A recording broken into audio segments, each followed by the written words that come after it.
हजरात को ये बोलूँ हाथ उठाकर कहिए सुभान अल्लाह, हाथ उठाकर कहिए अल्हम्दुलिल्लाह, हाथ उठाकर नारा लगाइए, मेरी वो आदत नहीं है। क्योंकि मैं जानता हूँ कि एक उस्ताद जब बच्चों को पढ़ाता है दर्स में, तो वो बच्चे को जब मारा करता है, अब तो खैर मारने का जमाना खत्म हो गया, अब मारते हैं तो लोग घर वाले आ जाते हैं उस्ताद पे चढ़ाई करने, पहले मारा करते थे। तो जब उस्ताद मारता है अपने बच्चों को, अपने शागिर्द को, तो उन्हें ये नहीं कहना पड़ता है कि बेटा रो, तू रोता क्यों नहीं है, तू किस मिट्टी का बना है, तुझे चोट क्यों नहीं लगती। बल्कि उस्ताद जब डंडे से मारे तो, हाथ से मारे तो, थप्पड़ से मारे तो, बच्चे को जब चोट लगती है तो वो खुद ब खुद रोना चिल्लाना शुरू कर देता है। जैसी चोट वैसी तड़प, वैसी उसके अंदर की कसक। तो मैं ये नहीं कहूंगा कि आप हजरात के दिलों में नबी की मोहब्बत है कि नहीं, क्योंकि ये मुझे हक हासिल ही नहीं है कि मैं आपका दिल नापूं कि आपके दिल में कितनी मोहब्बत है।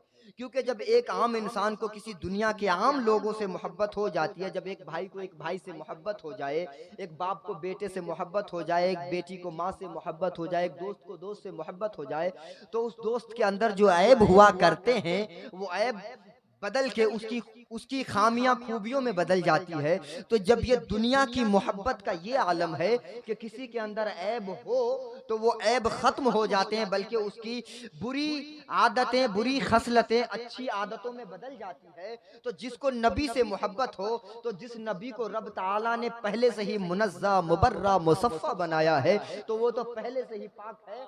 तो उनकी उनकी जात में उनकी मोहब्बत को मैं नाप तौल तो नहीं करूंगा, मगर इतना जरूर कहूंगा कि जब कोई ऐसी बातें आपके दिल तक पहुंचे और दिल को लग जाए तो जरूर सुभान अल्लाह कहिएगा। इसलिए कि नबी की मोहब्बत हो और आशिक खामोश रह जाए। जब किसी को किसी से मोहब्बत होती है और कोई दूसरा आदमी आपस में बात कर रहा होता है ना, और उससे मिलती जुलती बातें अगर जहन में आ जाए तो कान खड़े हो जाते हैं, अरे मेरे महबूब के ताल्लुक से जुड़ी हुई बातें बोल रहा है। तो जिसको नबी से मोहब्बत हो और नबी के ताल्लुक से चंद बातें बोली जाए और जिस्म के रोंगटे खड़े ना हो, दिल के दरीचे खुले ना, दिल के दरवाजे खुले ना, तो मैं ये तो नहीं कहूंगा आपके दिलों में कितनी मोहब्बत। अगर मोहब्बत ना होती तो आप अपने घर से आते ही नहीं।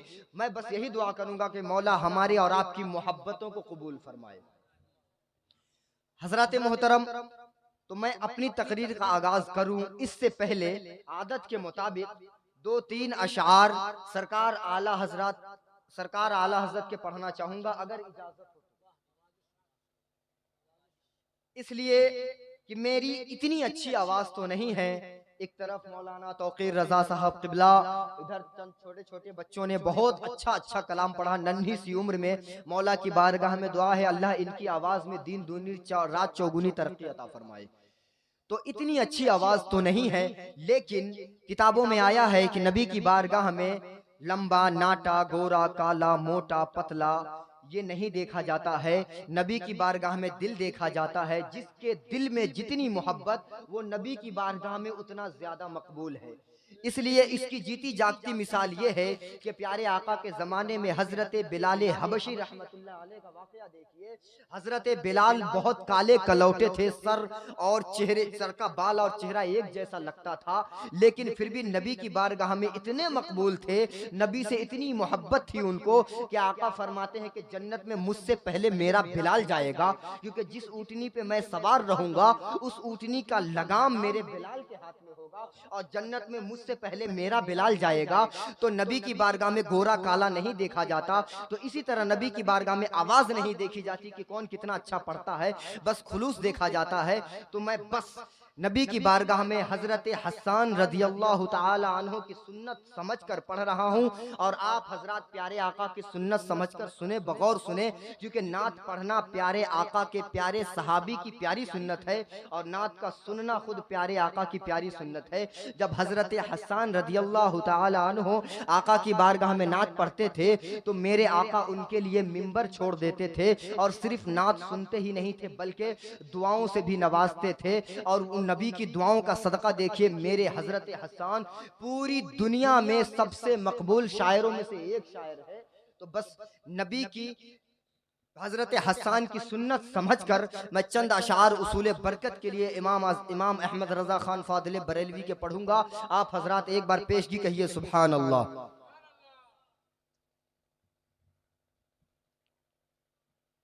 नाइबे किरदिगार फिरते हैं,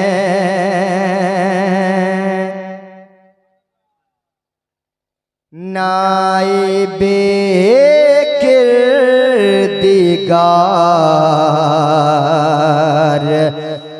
फिरते हैं,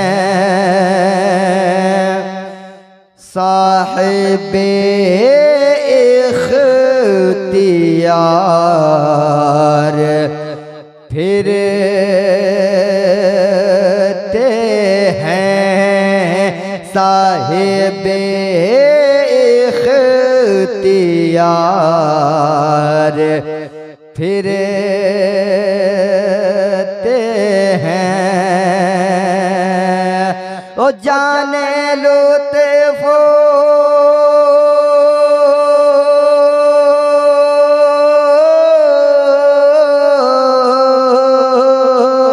जाने लुत्फ़ो करार फिरते हैं, वो सुवेला लज़ार फिरते हैं, तेरे दिन बहार फिरते हैं।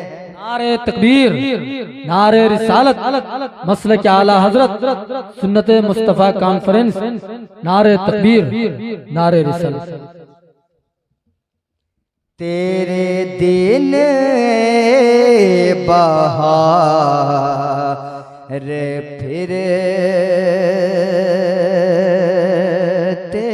हैं।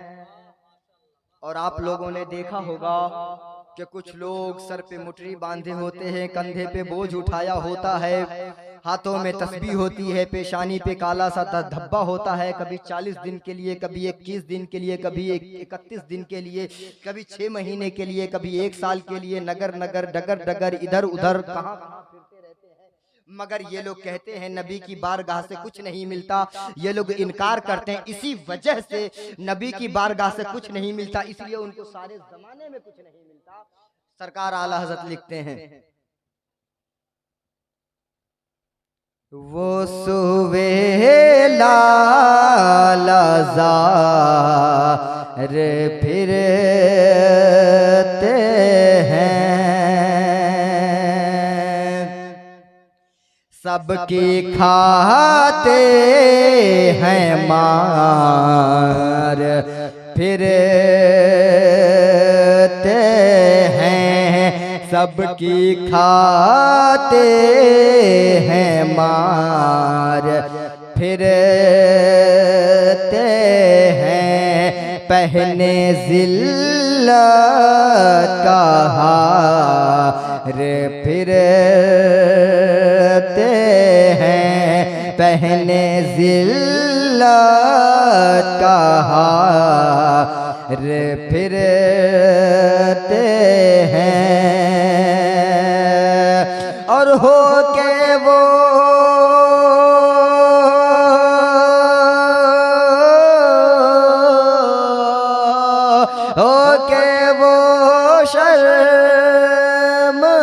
शर्मसार फिरते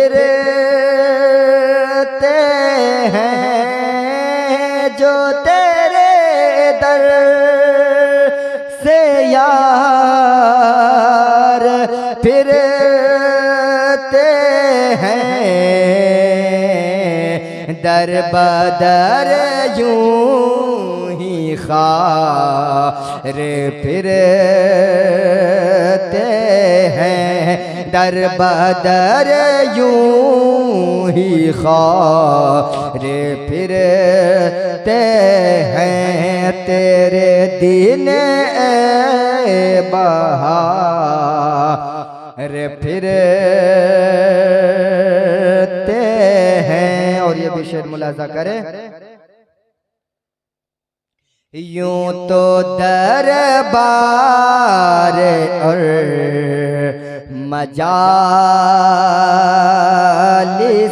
में, यूं तो दरबार और मजालिस में दाता मांगता की है कई किस्में, दाता मांगता की है कई किस्में। ओ कितने उलझे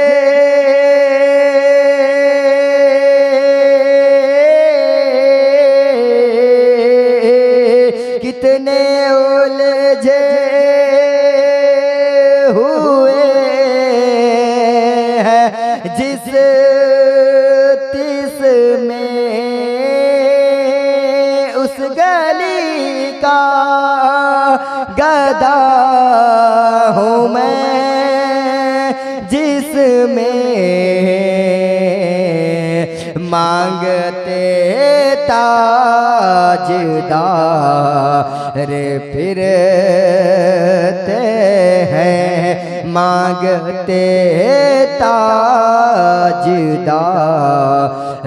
फिरते हैं। और ये भी शेर मुलाजा करें। हर कोई साथ छोड़ता है जहां, हर कोई साथ छोड़ता है जहां, कोई अपना न दूसरा है जहां, कोई अपना न दूसरा है जहां, और काम आता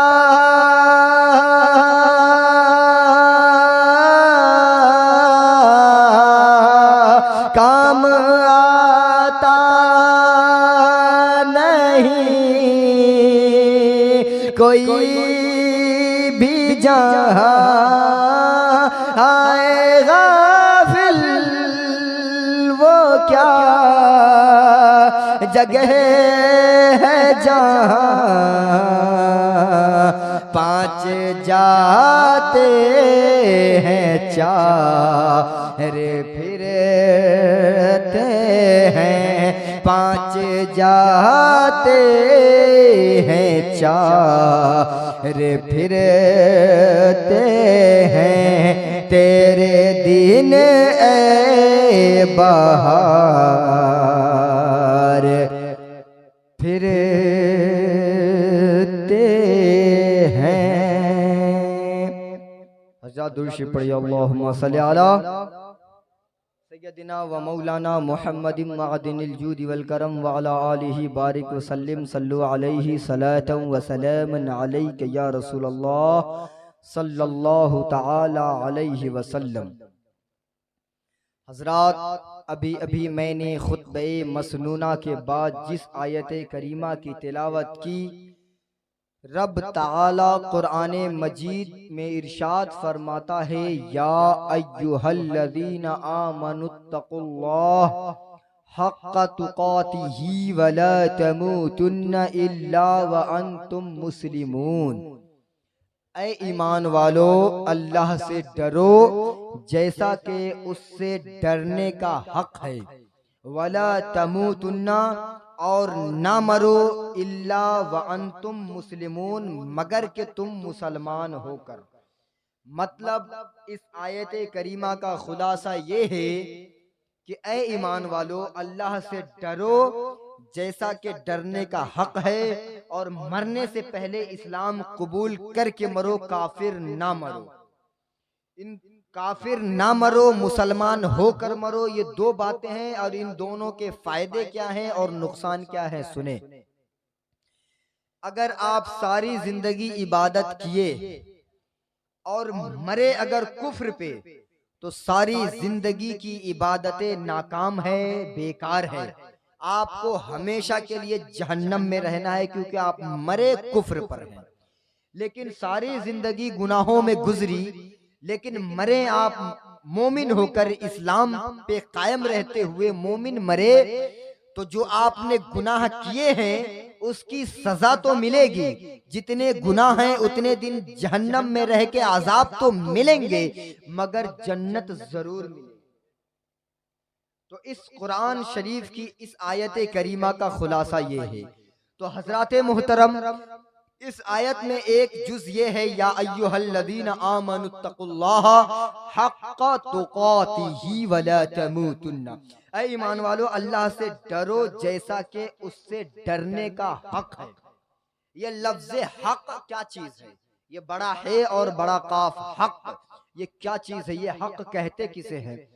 तो अक्सर हम और आप ये हक की बातें एक वक्त जरूर सुनते, कभी सुने ना सुने, एक वक्त जरूर सुनते जब किसी का इंतकाल हो जाए और मैयत जब पड़ी रहती है, जनाजा जब सामने रखा होता है, तो इमाम साहब हो या मौलाना साहब हो या खतीब साहब हो, जो जनाजे के लिए आगे बढ़ते हैं, वो ये बयान देते हैं कि जब कोई भी शख्स दुनिया में आता है तो वो एक हुकूकुल इबाद है, एक हुकूकुल्लाह है। इस ताल्लुक से दो बातें बताते हैं। हुकूकुल्लाह अल्लाह का हक है, हुकूकुल इबाद अल्लाह के बंदों का हक है।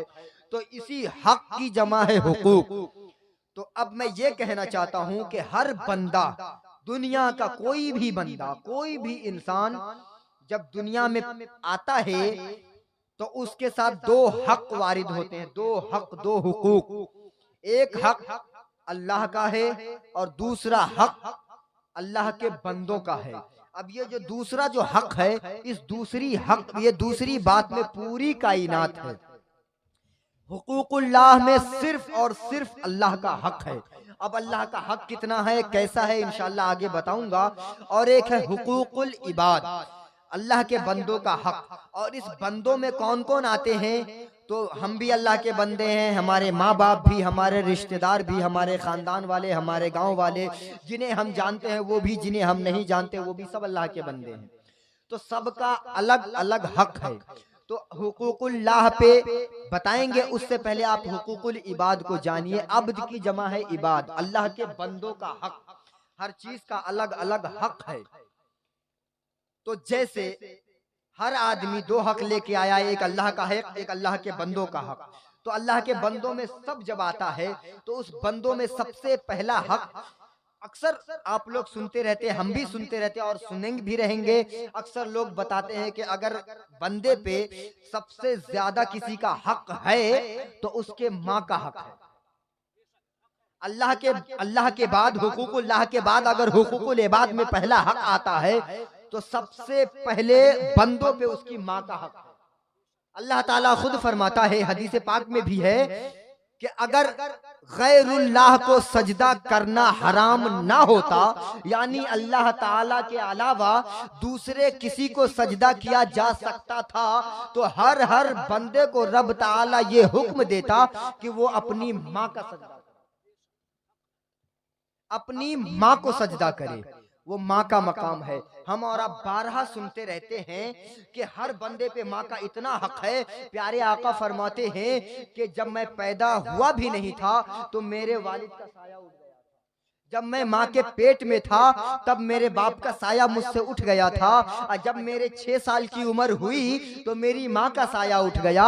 यानी मैं यतीम था, ना मुझ पे मेरे बाप का साया था, ना मुझ पे मेरी माँ का साया था। मुझे मेरे दादा और मेरे चाचाओं ने पाला है। लेकिन आका फरमाते हैं, फिर भी खुदा की कसम कहता हूँ मैं कि अगर मैं मस्जिद नबवी में होता और नमाज पढ़ रहा होता, अगर फर्ज के अलावा यानी सुन्नत पढ़ रहा होता या नफिल नमाजें पढ़ रहा होता, और अगर मेरी माँ मुझे आवाज देती, बेटा मोहम्मद मेरी तरफ आओ, मेरे पास आओ, खुदा की कसम मैं कहता हूँ मैं नमाज तोड़ के पहले माँ के पास जाता, क्योंकि माँ के पास जाने का ये मर्तबा कि नमाज अगर तोड़ देता तो मैं दोबारा आकर के नमाज अदा कर लेता, लेकिन माँ की मोहब्बत अगर थोड़ी देर के लिए जुदा होती तो वो मुझे गवारा ना होता। शायर लिखता है कि नमाज़े क़ज़ा हो तो फिर से अदा हो, मोहब्बत क़ज़ा हो तो कैसे अदा हो। नारे तकबीर, नारे रिसालत, जश्न ईद मिलादुन नबी, मसलके आला हजरत,